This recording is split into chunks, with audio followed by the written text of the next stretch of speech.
Good morning, dear students. How are you? I am fine. I hope you are well by the grace of Almighty Allah. Today is our second session, changing sentence. That is affirmative to interrogative sentence. In before we discussed affirmative to negative sentence. In that discussion, we discussed about 8 rules from affirmative to negative. So today I will conduct some rules from affirmative to interrogative sentence. You know, in changing sentence or transformation sentence, of course, you are able to turn into from one sentence to another sentence, but you have to bear in mind that you have to see about the change of meaning. অর্থাৎ তোমাকে মনে রাখতে হবে যে change of meaning যেন ঠিক থাকে, যেন পরিবর্তন না হয়ে যায়। যেমন একটি এক্সাম্পল আমি তখনও বলেছিলাম যে ম্যান ইজ মর্টাল, মানুষ হয় মরণশীল। এখন যদি আমরা শুধুমাত্র বিভাগ দিয়ে নেগেটিভ করে ফেলি, ম্যান ইজ নট মর্টাল, তাহলে মানুষ মরণশীল নয়, তাহলে এটা একেবারে অর্থ ব্যতিক্রম হয়ে যাবে। তো এরকমই ইন্টারোগেটিভ সেন্টেন্সের ক্ষেত্রেও আমাদের কিছু নিয়মকানুন আছে, সেই নিয়মগুলো আমাদের খেয়াল রাখতে হবে। তো প্রথমে যেটা আমি আলোচনা করব যে রুল 1-এ যদি বিভাগ থাকে, এখন বিভাগ বলতে আমরা যেটা বুঝি অ্যামিজার, ওয়াজয়ার, এর ভিতরে সীমাবদ্ধ থাকা যাবে না। আমরা এখানে হ্যাভ নিয়ে আসতে পারবো, হ্যাজ নিয়ে আসতে পারবো, হ্যাভ নিয়ে আসতে পারবো, তারপরে শ্যাল, উইল, তারপরে শ্যাল বি, উইল বি, এগুলো আমরা নিয়ে আসতে পারবো। তো কথা হচ্ছে যদি এরকম বিভাগযুক্ত কোনো অ্যাফার্মেটিভ সেন্টেন্স থাকে, সেক্ষেত্রে ইন্টারোগেটিভ সেন্টেন্স তৈরি করতে গেলে আমাদের তখন শর্ট ফর্ম করে নিতে হবে, অর্থাৎ বিভাগকে শর্ট ফর্ম করেই প্রশ্নবোধক বাক্য তৈরি করতে হবে। যেমন অ্যাফার্মেটিভে দেখো he is a liar, he is a liar, তাহলে এই ক্ষেত্রে আমার বিভাগ আছে ইজ, ইন্টারোগেটিভ করিবার সময় আমাকে ইজেন্ট নিয়ে আসতে হবে, হি আ লায়ার, তারপরে প্রশ্নবোধক চিহ্ন। এখন যদি আমি লিখতাম ইজ হি এ লায়ার, তাহলে আমাদের অর্থের পরিবর্তন হয়ে যেত। তাহলে ইজেন্ট হি এ লায়ার, তিনি কি মিথ্যাবাদী নন? হ্যাঁ, উত্তর আসতেছে হি ইজ এ লায়ার। এটাই হচ্ছে আমার ইন্টারোগেটিভ সেন্টেন্স। এরকম আরো এক্সাম্পল থাকতে পারে, যেমন affirmative I shall be healthy, I shall be healthy, তাহলে এটাকে যদি আমি এখন ইন্টারোগেটিভ করি তাহলে কি হবে? shall I be healthy, shan't I be healthy, shan't I be healthy, আমি কি স্বাস্থ্যবান হব না? হ্যাঁ, উত্তরে আসবে I shall be healthy। এইভাবে আমরা ইন্টারোগেটিভ সেন্টেন্স করতে পারি। তো এখন মনে করো যে আমরা আরেকটা কথা যদি বলি যে কি they are playing in the field, তাহলে ওইটাও আমাদের আরএন্ড দিয়ে করতে হবে। আরএন্ড they playing in the field, প্রশ্নবোধক চিহ্ন। এইভাবে আমাদের হয়ে গেল বিভাগ দিয়ে। এখন রুল 2-এ আসো।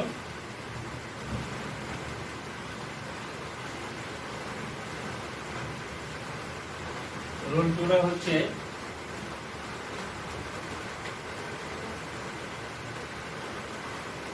বিভাগ উইথ নেগেটিভ, বিভাগ উইথ নেগেটিভ, বিভাগ উইথ নেগেটিভ যদি থাকে, অর্থাৎ he is not a liar, I shall not be healthy, they are not playing cricket in the field, তারপরে I am sick, I am not sick, এরকম অনেক বাক্য আছে। হ্যাঁ, I shall not be reading a book, এরকম বাক্য থাকলে তখন আমরা ইন্টারভিউ কীভাবে করব? তো সেই ক্ষেত্রে রুলটা হচ্ছে যখন নেগেটিভ থাকবে বিভাগের সাথে তখন আমরা শর্ট ফর্ম বা কন্ট্যাক্ট ফর্মে যাব না, শুধুমাত্র বিভাগ নিয়ে আমাদের ইন্টারভিউ সেন্টেন্স তৈরি করতে হবে। তাহলে লক্ষ্য করো একটা এক্সাম্পল,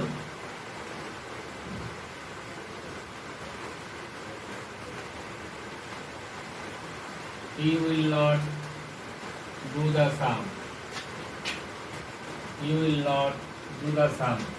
তাহলে ইন্টারভিউয়ের সময় আমাদের কি হবে?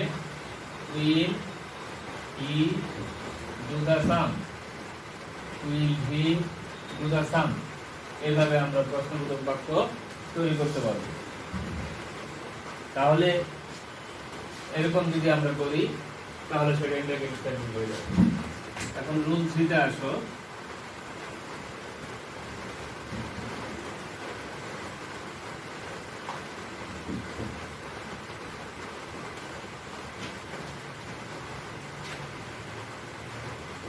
বিভাগ না থাকলে, এখন বিভাগ আমাদের নেই। বিভাগ নেই বলতে আমরা কি বুঝতেছি? যে কোনো ফাইনাইট বার বা মেইন বার বা প্রিন্সিপাল বার থাকবে। সেক্ষেত্রে তোমার 3টা অপশন থাকবে। এক নম্বর হচ্ছে যে যদি প্রেজেন্ট টেন্সে থাকে তাহলে প্রেজেন্ট টেন্সের জন্য আমরা ডোন্ট অথবা ডাজন্ট ইউজ করব, পাস্ট টেন্সের জন্য আমরা ডিডন্ট ইউজ করব। তাহলে প্রেজেন্ট টেন্সের বেলায় ডাজন্ট অথবা ডোন্ট, পাস্ট টেন্সের ক্ষেত্রে ডিডন্ট ইউজ করব। আমরা 3টে এক্সাম্পল দেখাবো, তাহলে তোমাদের জন্য কি, অর্থাৎ বিভাগবিহীন কোনো সেন্টেন্সকে ইন্টারোগেটিভ সেন্টেন্স করতে গেলে পার্সন ও টেন্স অনুযায়ী ডোন্ট, ডাজন্ট বা ডিডন্ট ইউজ করতে হবে।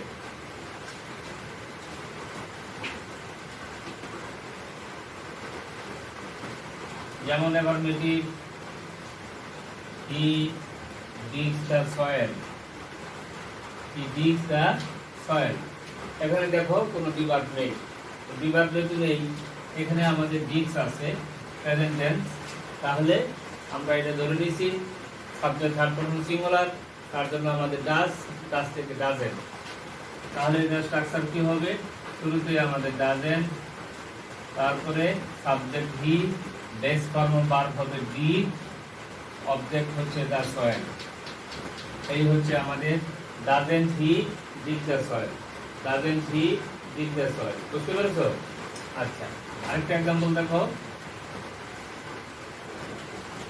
We water the plants, we water the plants, আমরা গাছপালাকে পানি দিই।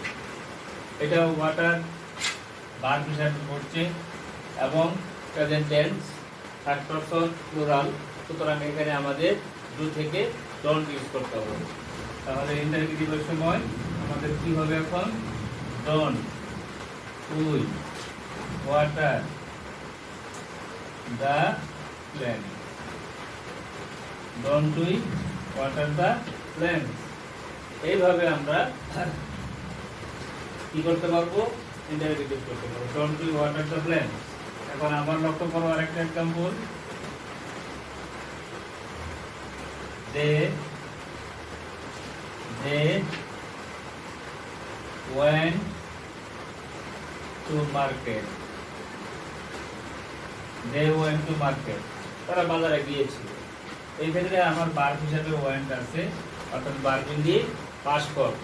Verb in the past form থাকলে পাস্ট টেন্স হয়, পাস্ট টেন্সের জন্য সকল পার্সনের ক্ষেত্রে আমরা ডিডেন্ট ইউজ করতে পারবো, এখানে কোনো অর্থ নেই।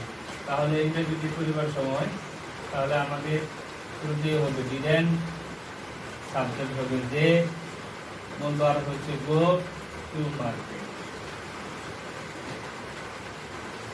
তাহলে didn't they go to market, didn't they go to market. এখন আমরা আরো এক্সাম্পল এরকম তৈরি করতে পারবো।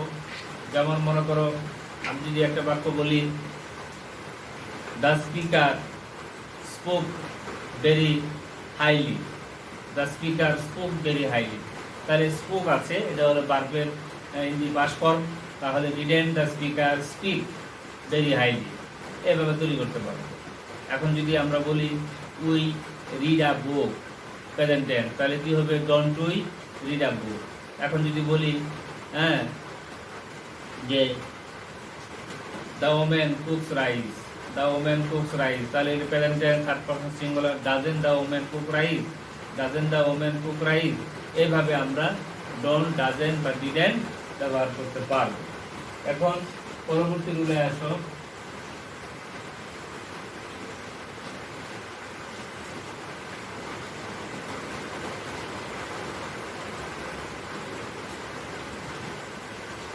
পরবর্তী রুল হচ্ছে যে rule 5-এ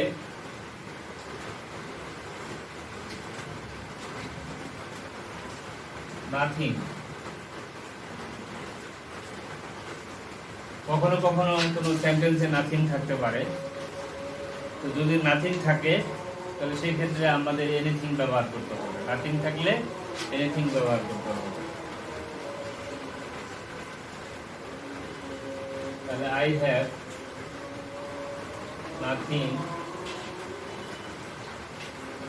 have nothing to do, তাহলে ইন্টারগেটিভের সময় কি হবে, have I anything to do, হ্যাঁ I have nothing to do, তাহলে কি হবে, have I anything to do, এইভাবে আমরা প্রশ্ন করতে পারি। আরেকটা হলো এখানে নাথিং শব্দটাই কিন্তু ছিল নেগেটিভ, সুতরাং আমি এখানে হ্যাভ এর ইউজ করতে পারবো না, নাথিং শব্দটাই নেগেটিভ, সেজন্য আমরা এখানে হ্যাভ এর করতে পারলাম না, বরং নাথিং এর পরিবর্তে আমরা এনিথিং শব্দটা ব্যবহার করলাম, তাহলে আমাদের মূল বাক্যে আমরা চলে গেলাম। রুল 6 এ আসো। যদি কখনো অলওয়েজ থাকে, অলওয়েজ থাকলে কি হবে, এবার হবে, অলওয়েজ শব্দটা থাকলে কি হবে, এবার হবে। আমরা নেগেটিভের সময় কি করেছিলাম, অলওয়েজের জন্য আমরা নেভার ইউজ করছিলাম, তাহলে এখন কি হবে, এবার, মানে কখনো। তাহলে এখন মিলিয়ে দেখো,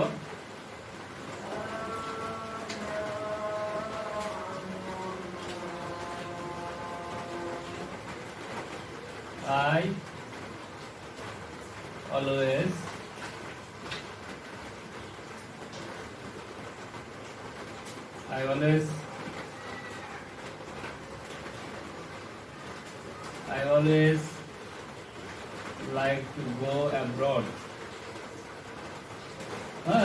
I always like to go abroad. Abroad মানে বিদেশ, আমি সবসময় বিদেশ যেতে পছন্দ করি। তাহলে কি হবে, ইন্টারগেটিভের সময় যেহেতু প্রেজেন্ট টেন্স, তাহলে হবে do I ever to go abroad, প্রশ্নবোধক চিহ্ন, do I ever like to go abroad, do I ever like to go abroad, এই হচ্ছে আমাদের অলওয়েজ থাকি। আচ্ছা, পরবর্তী রুলে আসো। রুল 7, যদি এভরিবডি অথবা এভরিওয়ান, অথবা অল থাকে, এটা খুবই important rule.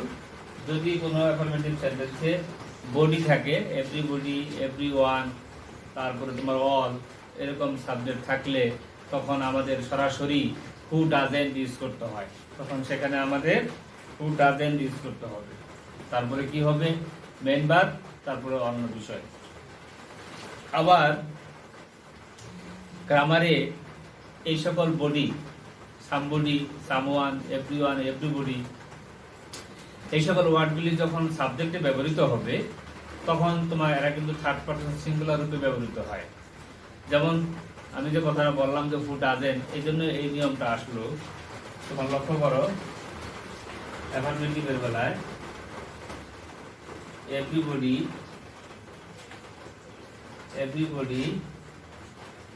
Likes flowers, everybody likes flowers, প্রত্যেকেই ফুলকে পছন্দ করে, অথবা এভরিবডি লাভস ফ্লাওয়ার্স। এই ক্ষেত্রে এই এভরিবডি থার্ড পারসন সিঙ্গুলারের বিধায় এখানে কিন্তু লাইকস হয়েছে। লাইক কিন্তু আমরা লিখতে পারি না, কিন্তু আমরা যখন এই জাতীয় ওয়ার্ড সাবজেক্ট হিসেবে থাকলে তখন যদি ইন্টারগেটিভ সেন্টেন্স করতে চাই তাহলে আমাদের হু ডাজেন্ট ইউজ করতে হবে। তাহলে ইন্টারগেটিভের সময় আমাদের সরাসরি নিয়ে আসলাম হু ডাজেন্ট। এখানে ডাজ নট লেখা যাবে না, হু ডাজেন্ট, এই এভরিবডি কভার হয়ে যাবে। তারপরে এখন মেইন ভার্ব হিসেবে আমাদের লাইক, তারপরে হবে ফ্লাওয়ার্স। এই হলো প্রশ্নবোধক চিহ্ন। তো হু ডাজেন্ট লাইক ফ্লাওয়ার্স, এইভাবে আমরা অনেকগুলো বাক্য তৈরি করতে পারবো। আবার অনেক সময় তোমার রুল 8 হচ্ছে, যদি কখনো কোনো সেন্টেন্সে নোবডি থাকে, নো ওয়ান থাকে, নাম থাকে, এরা সব শব্দগুলি সাবজেক্ট হিসেবে বসবে, বাট তারা নেগেটিভ অর্থ ব্যবহার করবে। সেই ক্ষেত্রে নোবডি, নো ওয়ান, নান এই সকল শব্দ থাকলে তখন ইন্টারগেটিভ করিবার সময় আর ডাজেন্ট ইউজ করা যাবে না, শুধুমাত্র হু নিয়ে আসতে হবে। তারপরে আমরা বাকিগুলো আমরা ব্যবহার করব। এখন এক্সাম্পল দেখলেই বুঝতে পারবো। তাহলে রুল 8 আমরা এরকম একটা এক্সাম্পল দেখাতে পারবো। যেমন অ্যাফার্মেটিভ আছে nobody likes and nobody likes a dishonest man. Nobody likes a dishonest man. Nobody likes a dishonest man. তাহলে কেউ অসৎ লোককে পছন্দ করে না। এখন এটাকে যদি আমরা ইন্টারগেটিভ করতে চাই তাহলে হু আনতে হবে এখানে নোবডির পরিবর্তে, তাহলে বাকিটা আছে ঠিক। তাহলে who likes a dishonest man, who likes a dishonest man. তাহলে এখন আমাদের জন্য কি করণীয়, যে যদি নোবডি, নো ওয়ান বা নাম থাকে তাহলে আমরা শুধুমাত্র হু ব্যবহার করব, বাকি অংশ আমরা ফিল আপ করে দিব। এখানে আর আমাদের কিছুই করার নেই।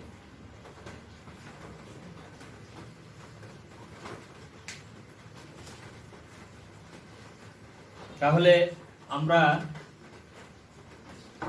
তোমাদেরকে যে কথাগুলো বললাম, এখন তোমাদেরকে কিছু হোমওয়ার্ক দিচ্ছি আমি। হোমওয়ার্কগুলো তোমরা একটু লিখে নেবে, তারপর আমরা ক্লাস শেষ করে ফেলবো। তোমরা একটু খাতায় উঠাই নাও। হ্যাঁ, এ নাম্বার লেখো, man is mortal. Man is mortal.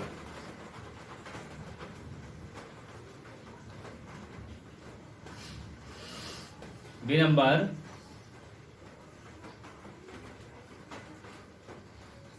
I am suffering for fever. I am suffering from fever. I am suffering from fever.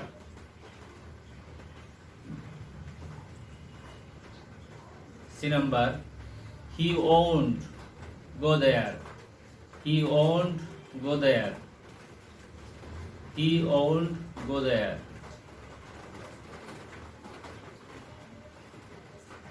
He won't go there. D number,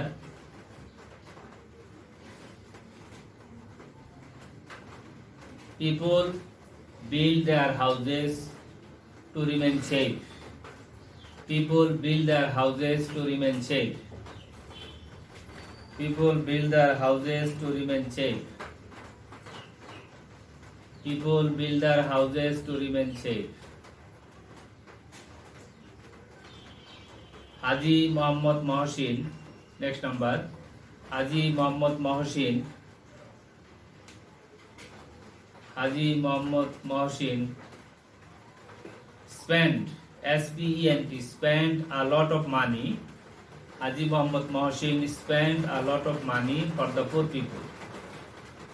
Haji Muhammad Mohsin spent a lot of money for the poor people.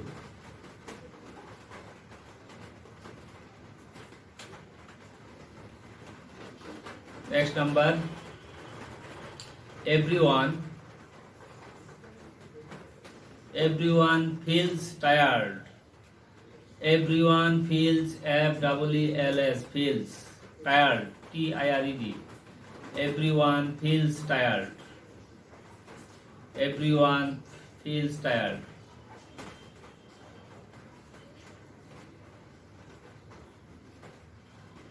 All love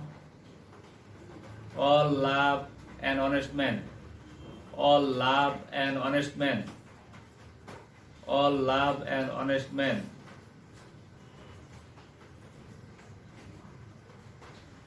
All love an honest man.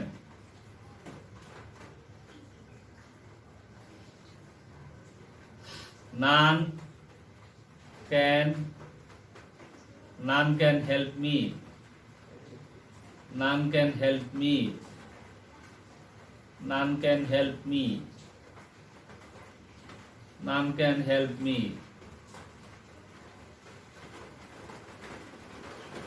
None can help me.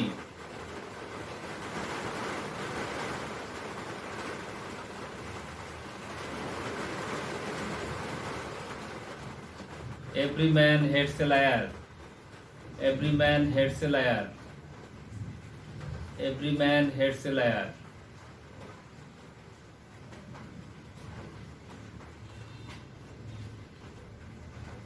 Every man hates a liar. তো সুপ্রিয় শিক্ষার্থী, আমরা যে বাক্যগুলি দিলাম এগুলি তোমরা অবশ্যই নেগেটিভ অ্যাফার্মেটিভ থেকে ইন্টারগেটিভ করে নিবে। এছাড়া তোমাদের গ্রামার বইয়ে অনেকগুলি এক্সারসাইজ দেওয়া আছে, প্রায় 30 থেকে 35টি এক্সারসাইজ দেওয়া আছে, সেগুলি প্র্যাকটিস করবে। আর এই রুলগুলো অবশ্যই মনে রাখবে। দু একটা ব্যতিক্রম আছে, সেগুলি প্র্যাকটিস করতে গেলে তোমরা বুঝতে পারবে।